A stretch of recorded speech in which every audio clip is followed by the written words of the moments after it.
sejahtera bagi kita semua. Alhamdulillah di pertemuan ke-9 kita diberikan kesehatan sehingga bisa belajar bersama. Sebelum kita mulai, kita berdoa terlebih dahulu dengan membaca basmalah. Bismillahirrahmanirrahim. Pada pertemuan sebelumnya, kita membahas terkait keseimbangan pasar dalam perekonomian 2 sektor, 3 sektor, dan 4 sektor. Dalam pertemuan kali ini kita akan membahas terkait uang.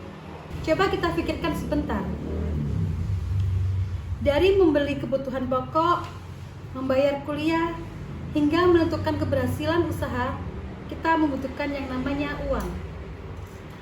Tapi apakah kita tahu atau paham apa itu yang disebut dengan uang? Apa itu fungsi uang? Dan bagaimana pandangan Islam terhadap uang? Mari kita belajar bersama. Untuk materi yang pertama terkait definisi uang, uang adalah segala sesuatu yang secara umum dapat diterima semua lapisan masyarakat dan dapat digunakan sebagai alat tukar menukar. Adapun kriteria uang sebagai berikut. Yang pertama, ada jaminan. Yang kedua, diterima umum. Ketiga, nilainya stabil. Keempat, mudah disimpan. Kelima, tidak mudah rusak. Keenam, mudah dibawa. Ketujuh, mudah dibagi. Kedelapan, penawaran harus elastis. Berikutnya, fungsi uang.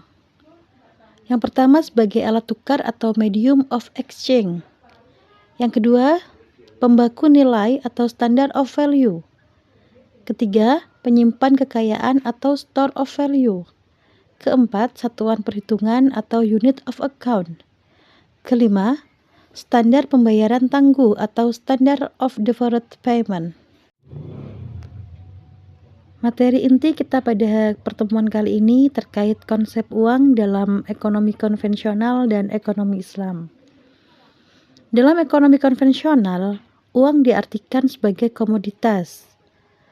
Yang kedua, uang seringkali diidentikan dengan modal atau kapital.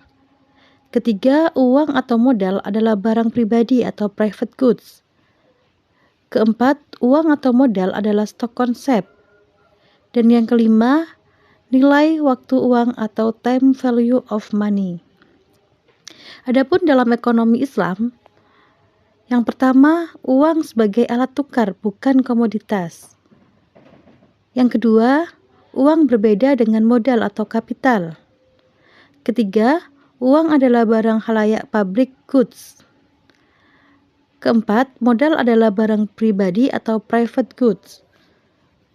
Kelima, uang adalah flow konsep. Keenam, modal adalah stok konsep. Ketujuh, nilai ekonomi waktu atau economic value of time. Mari kita saksikan video singkat yang memperlihatkan fenomena atau realita kehidupan masyarakat dalam mengelola keuangan. Bagaimana seseorang mengambil keputusan dalam memenuhi kebutuhan finansialnya.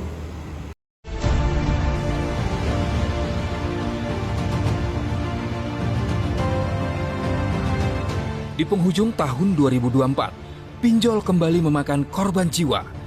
Kehadirannya yang dinantikan kini berubah menjadi ancaman bagi penggunanya. Selama tahun 2024 saja, sudah ada 4 kejadian bunuh diri yang pemicunya diduga karena terlilit pinjaman online atau pinjol. Ketua DPR Puan Maharani meminta pemerintah menertibkan pinjol dengan ketat lantaran sudah sangat meresahkan masyarakat dan menelan korban jiwa.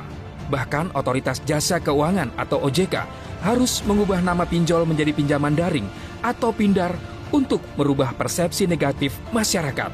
Namun apakah usaha OJK dengan mengubah nama pinjol menjadi pindar sudah cukup?